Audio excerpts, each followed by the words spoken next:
Shaolin வீரர்களோட புகழ் உலகம் முழுக்க பரவிச்சு. அந்த சமயத்துல காய்ஃபுங்கிறவன் எங்க மேல செம்மையா இருக்கு. ஒரு பக்கம் காய்ஃபு கிட்ட 108 வீரர்கள் இருந்தது. இன்னொரு பக்கம் சைனாவை சேர்ந்த 5 மாவீரர்கள் இருந்தாங்க.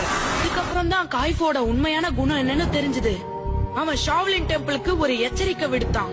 ஒவ்வொரு வருடத்தோட முதல் நாளும் ஷாவ்லினுக்கும் அவனுக்கும் இடையில போட்டி நடக்கும்னு தெரிவிச்சான். அந்த அறிவிப்பு படி கடந்த 9 வருடங்களா போட்டி நடந்துகிட்டு இருக்கு. ஒவ்வொரு தடவையும் எங்க வீரர்கள் தோத்துக்கிட்டு தான் இருக்காங்க.